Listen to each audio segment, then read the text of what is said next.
Hi, everyone. Welcome back to Mindset, the podcast that sets your mind on success. I'm Sophia, the communications manager here at Set Schedule. And in this series, we'll be talking to business owners, entrepreneurs, and thought leaders to gain their unique insights. Today, we are joined by Joe Sesso, national speaker and executive sales director for Homes.com.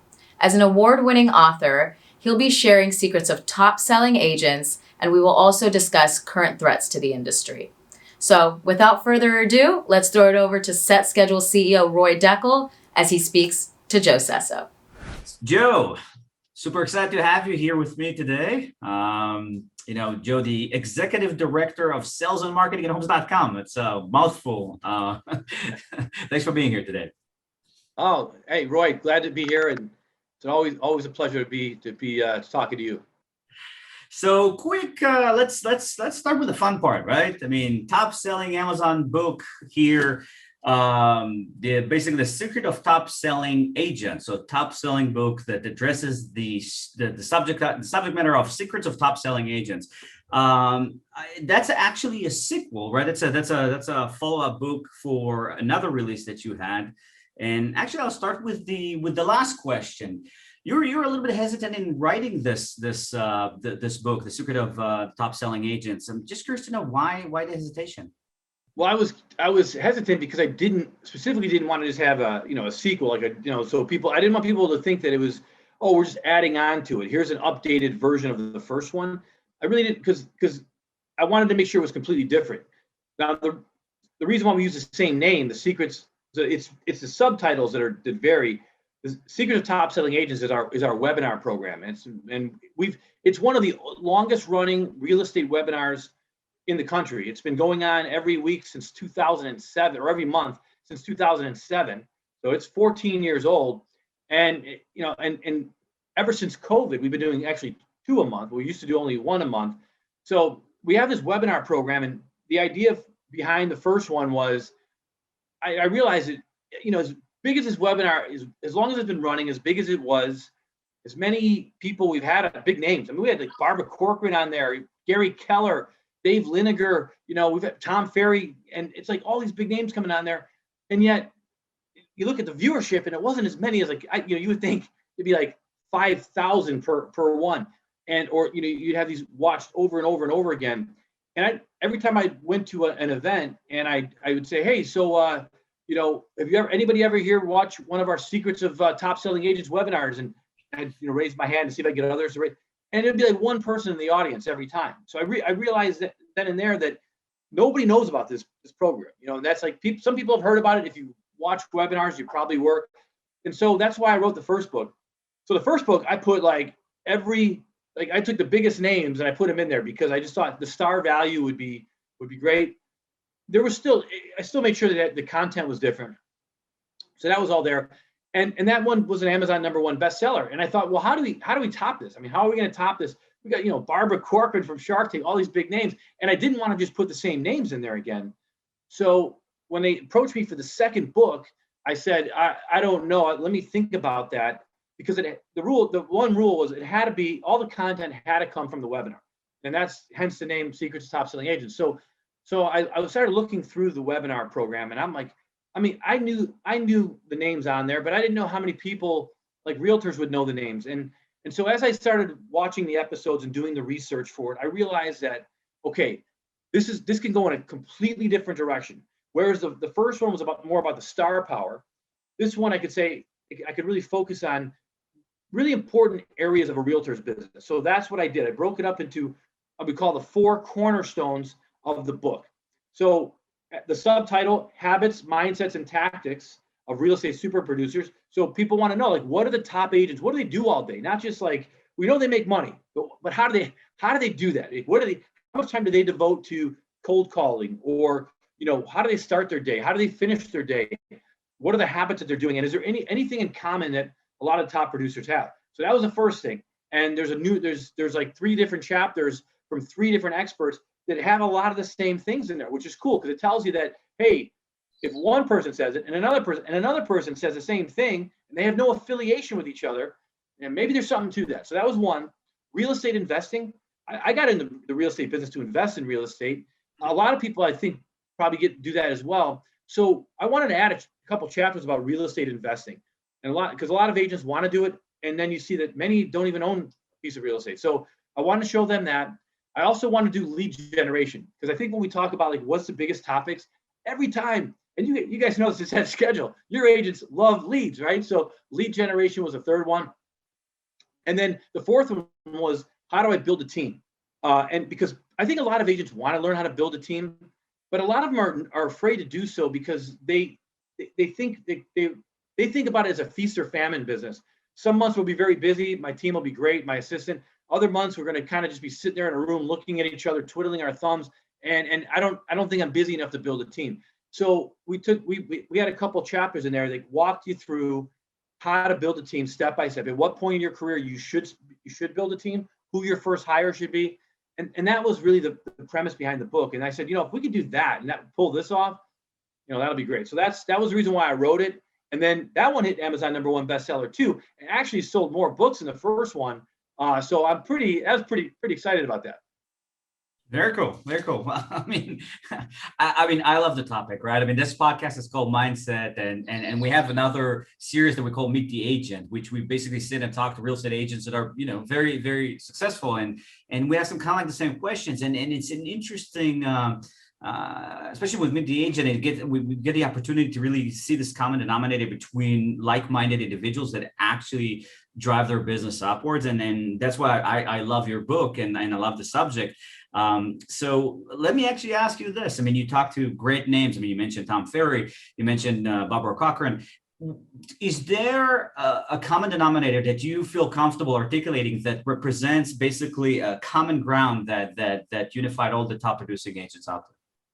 Tom Ferry, I think most people know. Larry Kendall is the author of Ninja Selling, and Ninja Selling has got a lot of students in. He's out of Colorado, and Inman News, actually, they did a poll with their readers. It's, what are the and this is right in the peak of the pandemic, and what are the 10 best business books of all that you like for all time, not just real estate but business books. And Larry Kendall's Ninja Selling and Michael Mayer's 7 Levels were both made the top 10 for business books. So they know a lot about this, and so they talk about what the mindsets and the habits are of the super producers. And it was really interesting because each chapter is laid out. Each one has their own chapter. So there's a chapter for Michael Mayer, one for Larry Kendall, and so they're different, but at the same time, a lot of the habits are the same. So they all have a morning routine. When they get up, they get to the office at the same time every day. It's not, it doesn't vary.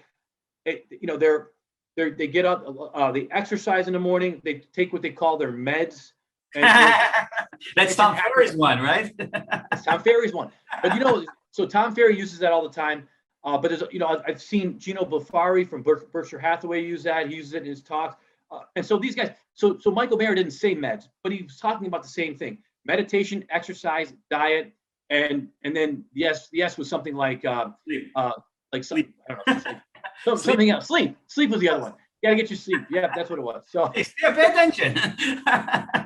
So they all focus on on a morning routine, on an evening routine. So before you go to bed, getting enough sleep, but preparing to get enough sleep, and then what are you doing during the day? And so they all do have this same exact thing. Larry Kendall calls it the Ninja 9.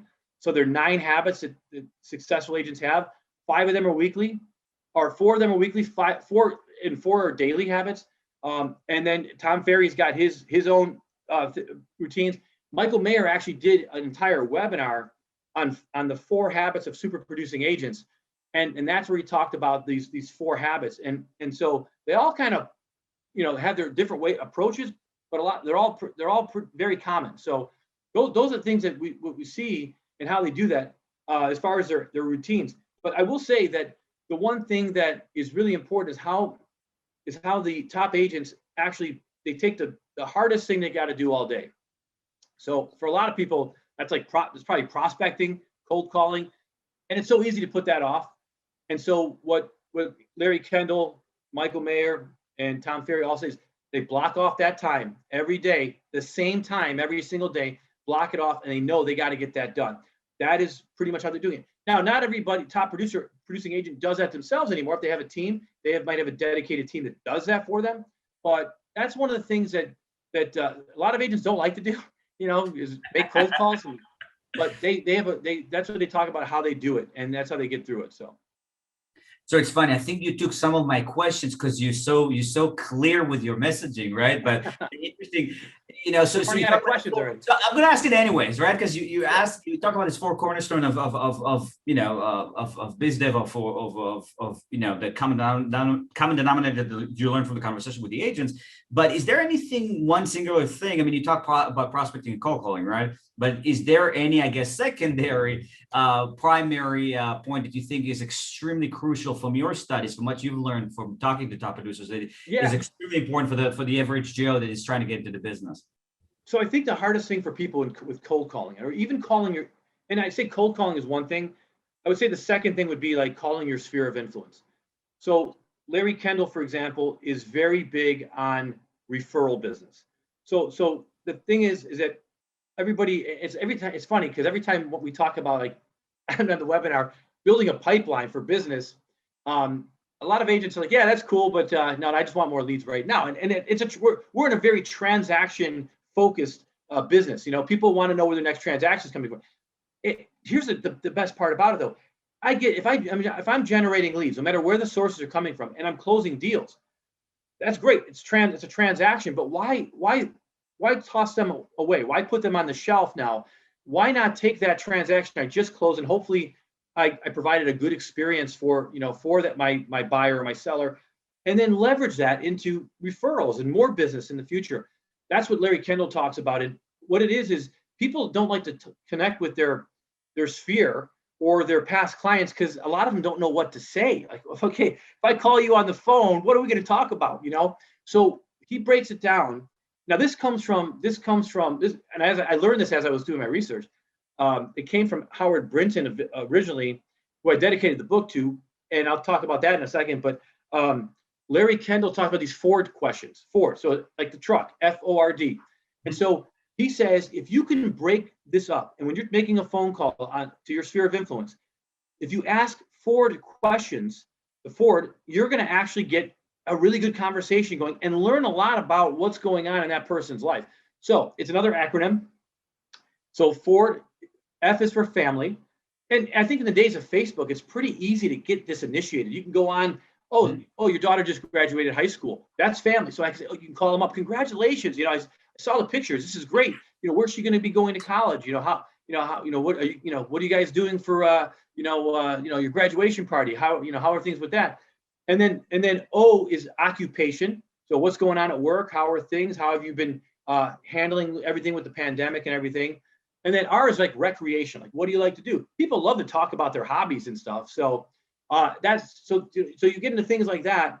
And then D is stands for dreams or aspirations. And sometimes people put that stuff on social media and sometimes they don't. So you can say, hey, look, and that could be in the context of the conversation. But what are you looking to do? Like, what are your goals for the year? And so this way, when people start talking about things that they're excited about, like, Roy, you asked me about my book, you can see I get excited about talking about it. It's easy to get me to start talking and give this information.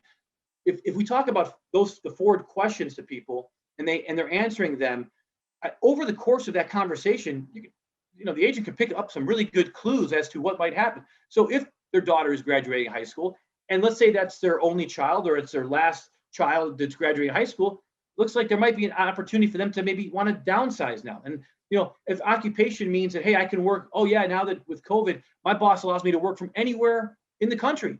Wow, okay, did you think about maybe buying a second home? You think about, move and recreate. What do you like to do? That could be a second home, maybe up, on the lake or on the water. So these type of questions can really elicit a lot of information. And I think when people learn that and they say, it's like the light bulb moment, like, wow, I could call people now and talk to them about that. If I knew that 20 years ago when I first got in the real estate business, because when I call people on the phone, I'd be like, oh yeah, hi, it's Joe. How you doing? How's things? Hey, you know anybody looking to buy or sell a house? It's like I got right to the point, and it's almost like I felt like people knew I was going to ask that right away, and we didn't really have any good conversations. And I think that the Ford questions makes it so much easier to have a real conversation, but at the same time, gather some information about that person and their family, and be able to enter that in your CRM system so that you have that, and now you know who might be up for wanting to sell. But at the same time, during the course of that conversation, you could also ask them, hey, by the way, do you know anybody that's looking to buy or sell? Because Larry Kendall's convinced that every person, and he's got data to back this up, every person that you sell a house to, it's not just good to buy multiple houses in the future, but also usually knows 4 people per year that's going to be buying or selling. Now, they might not all be in the neighborhood, but they could be somebody, could be a referral, but every person does it. And if you could do that for 8 years, it's very easy to multiply your sphere of influence and your business just by having these conversations. So that's, part of the reason. But yeah, it's twofold. It's not only being to find out what they're doing, your sphere, but also if they do know anybody, and you don't have to feel kind of like awkward about asking it, because if you're doing it in the midst of a conversation or at the end of the conversation, after you've had a nice 10, 15-minute conversation, it definitely can help you get more business and make it seem very, very, very natural in the conversation. Absolutely. And I agree wholeheartedly. I mean, obviously, we're in the same space, and I can see that day in and day out. And another point, you bring that topic of collaboration or growth through collaboration and basically the buildup of a team. So do you have like a general advice to, again, the average Joe or the average Mary that are contemplating the idea of joining a team or building a team? What are your thoughts about that? Well, I think if you're joining a team, I think most people are probably doing that if they're either really struggling or if they're just starting off and they really want to learn the business from a top producer. I look back when I first started, and I thought that probably would have been a good idea. I would have just, what I should have done, I should have just called it the top. I was in Chicago, and I knew who the top agents were, but I would have just loved to just call somebody on the phone, one of the top agents. And this is really like before social media and everything, and just be like, hey, I'll work for you for free. Just give me 50% of any referral business. If you give me like a buyer, I work your buyer leads or whatever, then just give me I'll just take a commission off of that. I would just, to learn the business from them would have been great. But this book mostly focuses on if you want to build a team. And I would say this, anybody who wants to build a team, in the book, it talks about, there's 2 people that focus on team building, Lee Brown and Linda McKissick, and both have done a great job of building teams. So Lee Brown has her own company now. She used to be like one of the top Remax agents. Now she's got her own company, small team. She's got a small team, but a very effective team. And then Linda McKissick, she's a Keller Williams agent, broker. She's also owner of 4 Keller Williams offices and owns a territory of Keller Williams. She got in very early, close friends with Gary Keller. But she also talked about building a team. And when they talk about building a team, they talk about who the first person you should hire is. And you would think it might be like a buyer's agent, but a lot of them said an admin. Get an admin to do all those things that are all administrative things that you don't really, that they're not money making activities.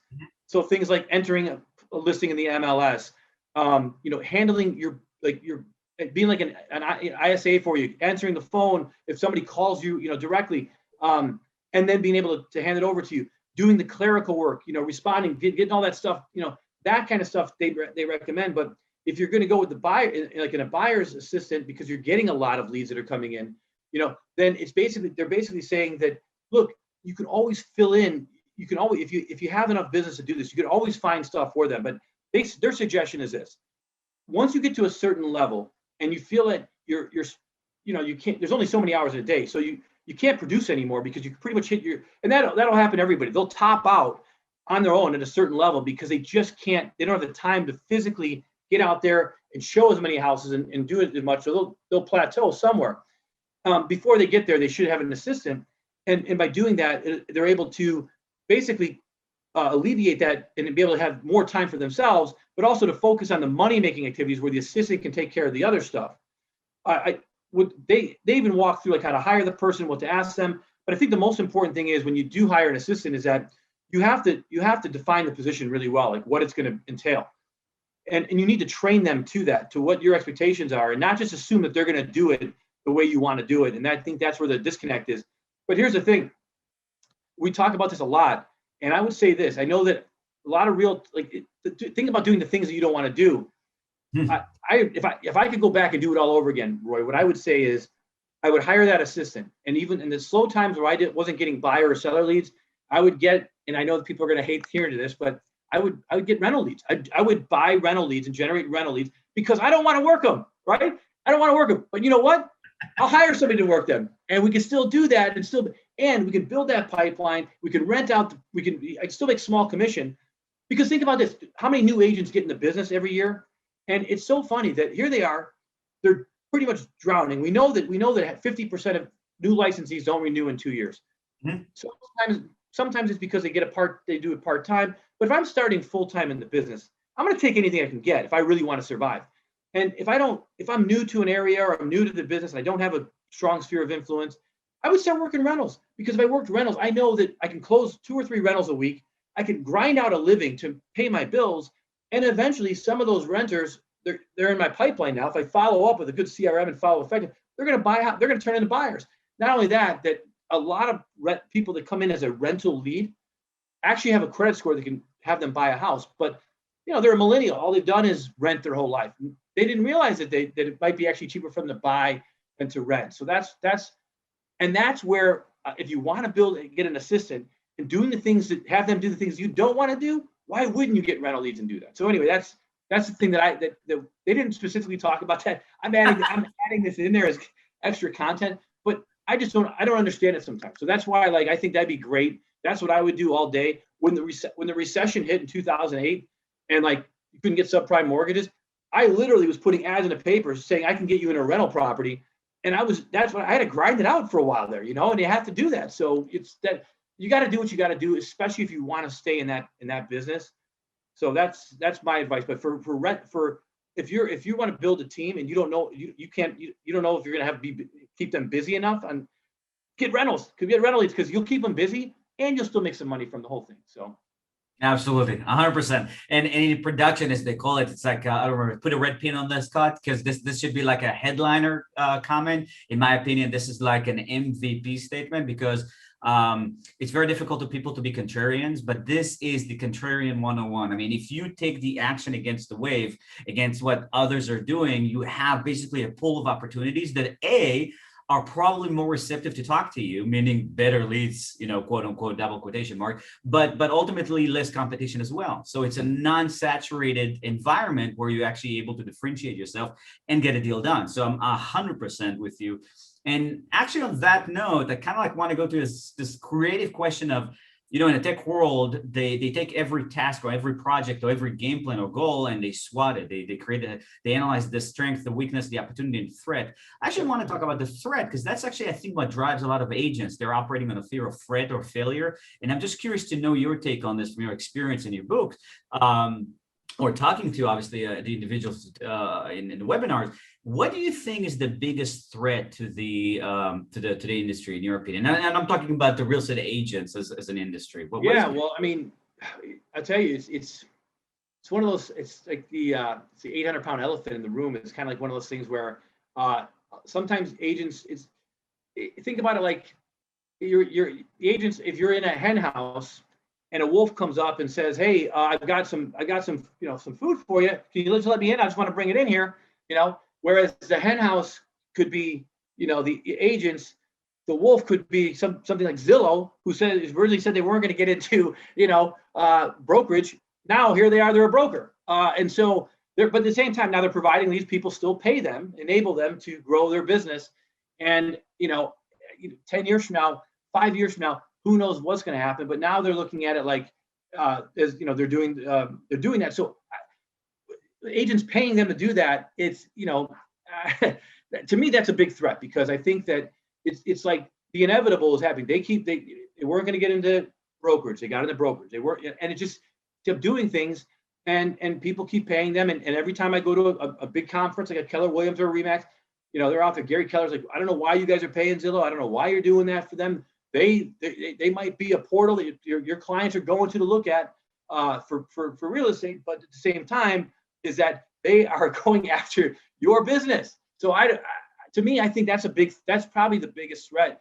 These companies have so much money like that. And so Zillow in particular, just because of the fact that they came across one way, this is what we can do for you. And they come across now, they're actually opening offices now. They're actually hiring.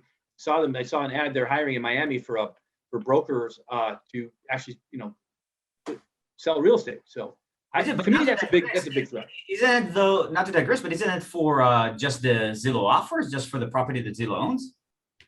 You know what? So on the Zillow, I mean, the Zillow, that very well could be. But what's to stop them from saying, you know what, this has been pretty good. Hey, we're getting a lot of leads off of these. Why don't we just keep, we're getting leads off these properties. We can make more money off of that. I don't see, that's the whole thing, is that the Zillow offers was something that nobody thought they'd be getting into either. And that was something that was reserved for, Open Doors doing that. And now then Zillow wants, so that's been the part that I think has been really, it's been interesting. For me, as far as what, as far as agents, I think agents know that the commissions have been getting squeezed by companies that go out there and say, oh, only 1% if you do this with me and you do this. And so that's made it challenging. And technology is going to keep advancing. I remember when I was first at Realtor, I was at Realtor.com before Homes.com. I remember I'd have agents come up to me at one of our workshops we did and say, oh, I wish we could go back to the days when it wasn't on the MLS. We had all the data.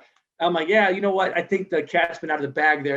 We're not turning that back. So you got to advance with technology, no question about that, because consumers want that. But I'm not sure, if it's always in the consumer's best interest when you have that, when you have somebody like a company that can have that much power, where they're the portal, they're the one where you're coming in to search there, and then they're basically telling the agents, they can start being selective on who they're going to give their leads to, or if they want to keep them for themselves, and then how they're going to pay out. I look at it like that. I think that there's a big difference between like what other companies do. I get like an OpCity, everything else.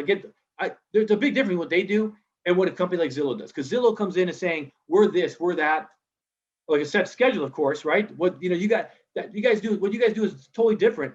You come in with a Zillow, they've got mortgage, they've got title, they've got iBuying, they've got the portal where they're getting 100 million visitors every month to the site. I look at it like, okay, that's the whole ecosystem, right? Mm-hmm. So they get the consumers that come in, they generate the leads, then they decide who they want to give the leads out to, because in many markets right now, they're not even charging agents, they're just taking the commission. So they can just decide who they want to give the listings to. What's to say, Roy, that they're not going to eventually say, well, our agents are the best. We've trained them. We're just going to give them to our agents now. The leads come in, our agents sell them. So now we get to keep all the commission, because think about it. They've got the lead source. The lead source are coming in for their portal. Right. If they wanted to, they could build this super agent teams across the country. They already have the leads coming in. The leads come in, they go to their agents, kind of like Redfin. They could easily do the Redfin model, but they could scale faster than the Redfin model and bigger, because they have more money. So they can go in there and say, hey, we've got these agents. All the leads go to them, just like Redfin. Redfin doesn't even pay their agents the full commission. They just give them, a salary plus based on how good of a review they get from the person. So they could do that. Then all that money is coming in. So they're making money off advertising on the site, because they're still getting advertising on the site. They still got their iBuying business. Then they've got their referral business they can do in markets they don't want to necessarily be in. They can refer that out and get the referral commission. So I just think that's a real threat to agents if that happens. And every time Zillow said they're not going to do something, 2 years later they're back into something. So that's my thought on that. I love what you guys do. I love what that whole model is. But you guys, because you solve a problem. You guys solve a problem that agents, let's face it, a lot of them are really not good at calling back leads right away. The average time, I think, according to NAR, was something like 8 hours. As a consumer, I don't want that to happen. So a lot of these things, like Zillow created that product where you put people's names on other people's listings. They created that product, and so they do that, and consumers liked it because they were getting called back right away. It's like they were fulfilling a need, and so they liked it. So then you had other real estate portals that followed suit. Realtor, I think, came next. Trulia was right behind them. Homes got involved in that like 2015. So they all followed suit. It still didn't solve the problem necessarily that agents are going to call back, because there was no really accountability on that. It's like, okay, we're sending you the leads. We hope you're going to call them back. We think if there's 4 people getting the lead, we got a 1 in 4 chance of getting somebody to call them. And what people realize is they still weren't getting called back fast enough. And that's why a company like OpCity, set schedule comes in. and they come in there and they're able to fill that need with following up. And now, not only that, not just giving it to any agent, but giving it to really good quality agents that do follow up, that have proven that, and they've got a really good follow-up system. So I know I'm giving you guys a ringing endorsement, but you guys deserve it. You do a great job.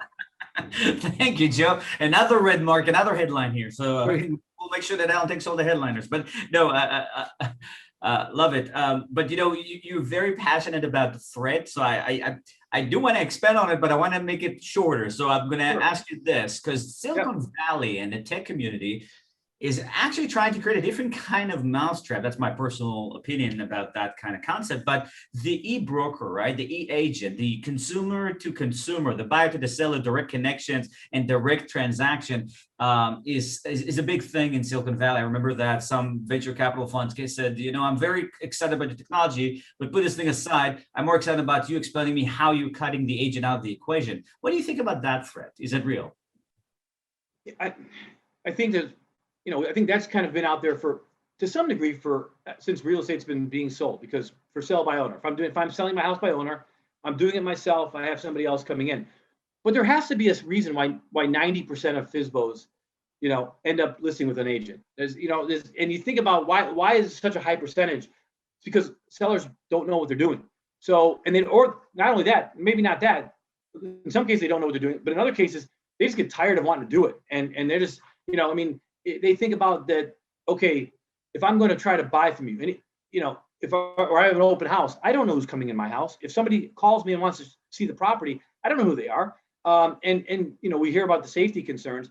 So if you have a company in Silicon Valley that says, oh, well, every buyer can come in here and we vet them and we do this and that, and every seller can come in here and do that and we vet them, and this way it makes it a nice transaction. Somebody's still got to come up with the value. And so if they can sit there and say, oh, well, we're going to throw a bunch of comps from tax records at you, here's what's been selling in the neighborhood, it's still an arbitrary thing where the seller's going to, and I don't know too many sellers, that live in their house, emotionally attached to their house, that would say, oh, yeah, that house on the street's better than mine. Their kitchen looks better. Some people would be very honest about it, but a lot of people, as we all know, but FSBOs, oh, that house sold for $20,000, $320,000. Oh, okay, then mine's worth $350 at least. Why? Well, because I think mine's better. That's why. And they just throw a number on there. So I don't know if that'll be a big issue, at least in the near future. What I've been seeing out of Silicon Valley a lot is I see it, and I think there are some good ideas. I've been seeing things where, and one of them is the idea from I think it's Spencer Raskoff from Zillow. He teamed up with Austin Allison from Dotloop. They've got their company now where you can actually buy a fraction of a share of a house. So let's say you want to buy you want to be on a lake. You want to get a lakefront property, but you can't afford to buy, the lake house. It's too expensive. You can, and it's not a timeshare because you actually do own it. You go in and you buy a fraction of this house. That fraction of that house entitles you to that particular property, so you can go there and stay there, whatever. And what they're mostly doing is doing like a short-term rental thing. So they're doing things where you can go in there and rent it out, and then of course the money you get back from that you would put in your pocket. But you're getting a piece of that appreciation, and then you guys as a cohort can agree to sell that house, or you can buy out your partners, and that's one of the things. I don't know how that's going to turn out, but I think it's kind of a cool idea for those who can't afford that, because with a timeshare. Everybody tells you who's ever done a timeshare, it's like, that was terrible, because you don't know where the true appreciation is, because you're buying into an idea of like, you can go anywhere and stay here or there. Whereas you have a real property here that you can tell, you know what the value is. You can get a CMA done on that property and see that, and it's definitely a lot more liquid than it is to sell a timeshare. I think that's going to be good. That could be a disruptor to some degree, but I don't know if that's going to be like a big threat for anybody, like for the average agent. I don't know, on the peer-to-peer network of selling a home, because I get it, because it works for travel. I mean, it works for sharing a ride, or sharing, other things. But and it works for sharing a house. Like you look at Airbnb, it works for that. But I don't know about selling a house. I think there's no doubt about it. They're trying to do something like that. But I think long-term viability is this really gonna work? Am I really saving money if I'm going there to buy it from somebody? I still think that agent is needed, because there's that level of expertise. not only for setting the right price and being able to negotiate on behalf of either the buyer or the seller to where things should be, providing the real comps and everything, but also walking them through the process. That's the other thing, is that, they can go back and say, oh, well, because every state's different. I don't know how it is in California, but in Illinois, where I'm originally from, every real estate transaction has an attorney involved. And so attorneys are reviewing contracts, attorneys are looking over everything. And I, it's nice to be able to put the trust in an attorney to have the documents interpreted. I don't have to worry about that. I bought my house here in Florida. I didn't have an attorney. It was like we went to the closing at a title company. I was like, okay, somebody's reading these documents to me. I'm like, well, you're not even. How do I know? I mean, it's all boilerplate, but still, I don't even know. I don't know what it means. So, to me, I think that it is nice to have that agent to be able to walk them through that they've done that many times. So, and I'm sure these websites will have that covered with some type of, oh, well, we can walk you through, but being able to be with somebody face to face who showed me properties, looking out for my best interest, to me, that's irreplaceable. Fair. And I happen to agree with that too. I think that the emotional aspect of the real estate transaction is irreplaceable, and it's nice to have algorithm codes and bots, but at the end of the day, machine learning is just that. It's a machine that is learning, and it's based on the codes that you build. So yeah, I believe that the agent is irreplaceable and the good agents are irreplaceable. So yeah. I'm on the same page. I want to jump into COVID-19, right? Because that's what we're in the midst of, or trying to exit at this point. What are your thoughts post COVID-19? Where do you see the industry in a year from now? That's a great question, because I'll tell you, I think when COVID-19 first happened, I remember when we were it happened in March, just like that overnight, literally everything shut down. And then that first month, I think people were like in limbo about what to do. We were running webinars. We were having agents on the webinar about what they were doing, how they were showing houses still. And at that time, it was like April. Nobody was still really doing a whole lot because nobody knew what to do. People were more worried about somebody coming in my house and they're going to give me COVID and it's going to get everybody sick. But wow, how things started to really pick up. I mean, after that, it was just kind of like skyrocketing values because, people were starting to sell and they didn't realize that the market was still good because the work from home model worked really well. And that was really what kept the economy going, is that people were able to work from home. And a lot of restaurants found ways to get delivers. And even though it still really hurt the restaurant and entertainment industry, a lot of people still had their job. They had more spending power and they were cooped up. And they said, you know what? I don't like looking at this house anymore. I want to buy a new one. And they didn't realize that. The challenge, of course, has been the market's been so hot, is that if I sell my house, my question is, where am I going to go? If every house out there is getting 10 bids on it the first day, I'm afraid I'm going to be homeless. I don't know what's going to happen. So that's why people are not selling, right? That's why there's so much more buyer demand than there is for sellers. That eventually is going to level out. So, the thing is we know the appreciation, the rate of appreciation is going to slow down at some point because it can't sustain what it's been doing. The question is when people start saying, "Oh yeah, I'm feeling comfortable," or say, "Wow, that house down the street sold for what? I can sell my house now for that price." I think you will start to see demand come down as the supply goes up. I still think we're gonna have a great market, though. I don't think it's going to be anything where we're talking recession levels, because as the economy gets back and it gets back to where it was, really low unemployment, that's gonna be a really good shot in the arm for everybody. But the only thing I don't see, Roy, a year from now, I don't see the level of appreciation at the same rate that it is now. I just don't think that's sustainable. It's pricing a lot of people out. So I do think in some cases you'll even see prices come down. Like right now, I'm saying I can't even believe the money I can get for the house because the house is sold down the street. If I listed my house, I just don't know where I would go. So, if I had a place lined up or I had a second house I could just move into, that's what I would do. But I'm in the same dilemma as everybody else right now. So, and if I don't get the same money that the guy down the street, sold his house for a year from now, I'm not going to be upset about it. I know some people would be, but I have to understand that the market that we are in now and the market that we will be in a year from now. So that's where I think about where we're going to be. Fair. Awesome. I know we're running out of time, but I really want to close with one question. It really pertains to basically the top selling agents, right? Or I think we touched the point a little bit, but I want to talk about online leads because obviously it's relevant to homes.com. It's relevant to actually what we do, and it's a very interesting topic that it's kind of like a good locker room conversation, if you will. Yeah. We all know the Glenn Ross philosophy and the challenges of dealing with leads, and I know that again you talked about nurturing and ISA and all of that, but when it comes to online lead, I believe that there's a very big misalignment of expectations by the industry, and I believe that the vast majority of the industry is disappointed for a lack of contact versus really true lack of quality. And I'm just curious to know not just only your take, but I really want you to zoom in and from your years of experience, realtor.com, homes.com, before that really, and talking to great mentors and hundreds of thousands of individuals, what would be your 60 seconds recommendation to the average Joe and the average Mary that are looking to acquire online leads, right, in order to grow their business?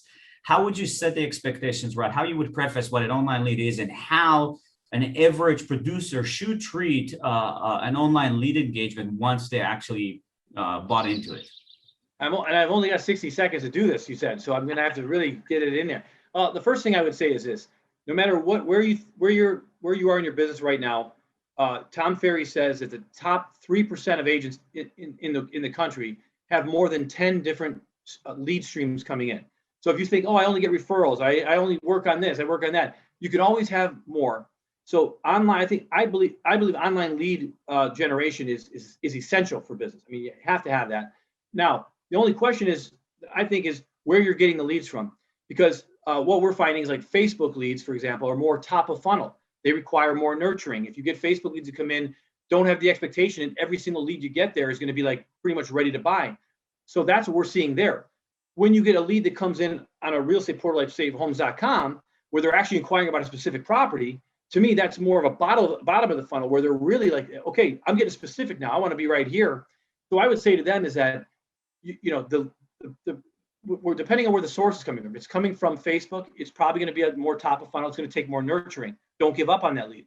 If it's coming from a portal where it's very granular, very specific to a property, then my only advice is you got to treat that as a very, very hot lead. You have to call that right away, and don't think that you can that they're going to call you back necessarily. You have to keep calling back. So I would say get a system, whatever that system is. There's plenty of books out there.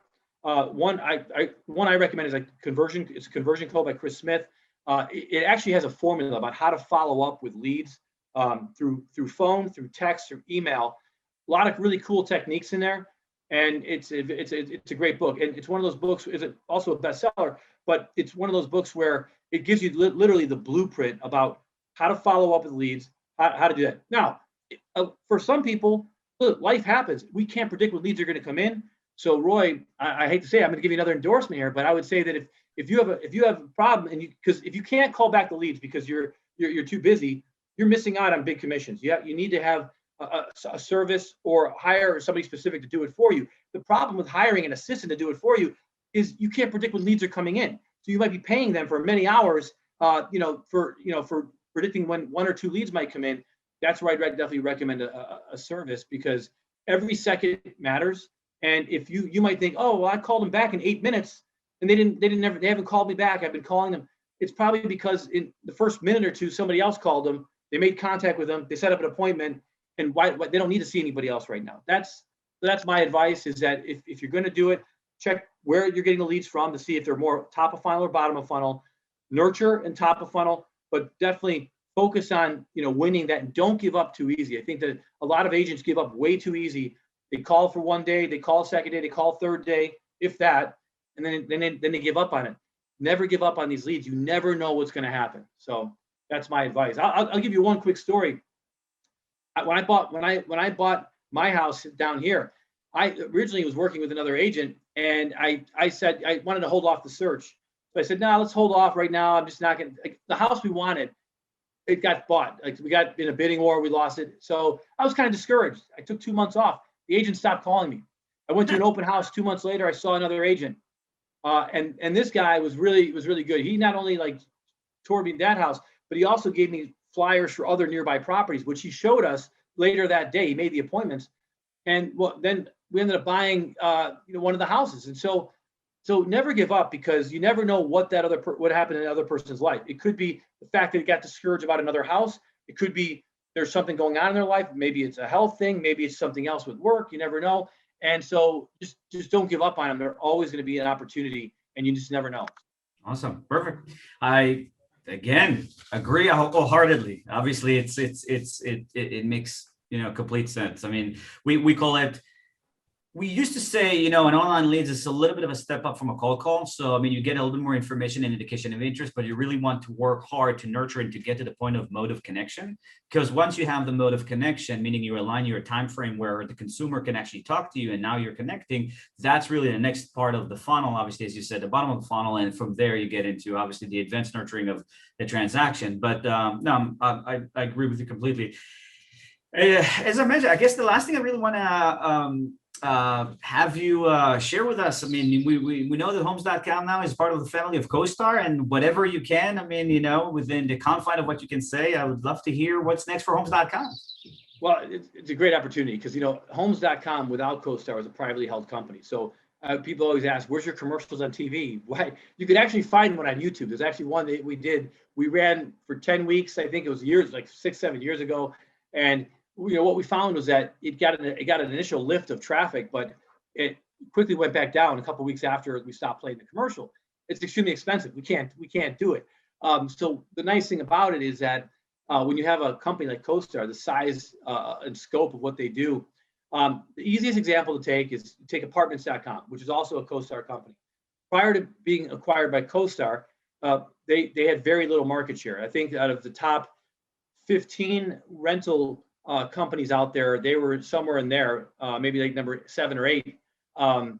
So nothing more than in the top 1 or 2. CoStar buys them, and along with CoStar was also a vision for how they saw the company being run, but also a massive advertising campaign. And you guys see the Burt Bellflower, played by Jeff Goldblum, does all those commercials. That's one thing. People recognize those commercials. You fast forward now, they are by far the number 1 apartment renting website out there today. So with the acquisition, with Homes.com joining the family, prior to this, CoStar did not have a residential real estate portal. HomeSnap does that, but HomeSnap has a lot of product base for agents, and CoStar just acquired HomeSnap in November or December of last year. So this one is great, because the plan is, and they released this on their website, is that to really bring HomeSnap and Homes.com together, where Homes.com is a portal. HomeSnap has got a lot of the tools, back-end tools for agents, and tools for agents they can use. And then you leveraging our MLS relationships and being able to take it in a completely different direction than what the industry is seeing. So, you take a Zillow, who you can probably tell I'm not a big fan of, or a realtor.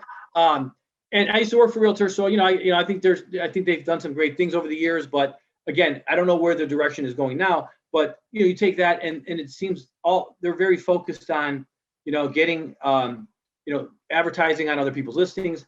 CoStar is much more industry friendly, and that comes from their work in the commercial space. How their motto is your listing, your lead, and that was our motto that we used for many years, and we still delivered agents their own lead when somebody filled out a form, whether they were a paying customer or not.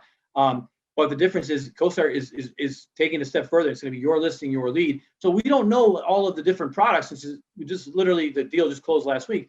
But it's really exciting. I can tell you this, that if you haven't seen a Homes.com commercial now, which 99% of the population hasn't, because the only way you're going to see it is on YouTube. It played for 10 weeks only on like HGTV or something. If you haven't seen one now, I guarantee in a year you're going to see plenty of them. And I told my brother this the other day. I said, wherever you did I know he didn't do his home search on Homes.com. I wish he would have, because it's still a great app. They've got a lot of fresh data in there. I said, I guarantee you and your friends a year from now are going to be you're going to say, let's look for a house. Let's go to Homes.com and look for it. So that's the power of CoStar, having that huge lift of marketing and advertising, and just the knowledge they have that they've worked in the other spaces and the success they've had in the other spaces. It brings a lot of exciting opportunities for us. So I'm really excited about that. Awesome. Well, congrats, Joe. It was awesome. It was great talking to you. So thanks for your time, and thanks for the insight. Roy, thank you very much. I really appreciate the time. Thank you. Thank you, Joe and Roy, for joining us today and providing us with some great insights. Learning the ways in which professionals should set themselves up for success was incredibly useful. To our audience, thank you so much for tuning in. If you enjoy this series, give us a thumbs up and please subscribe to our channel.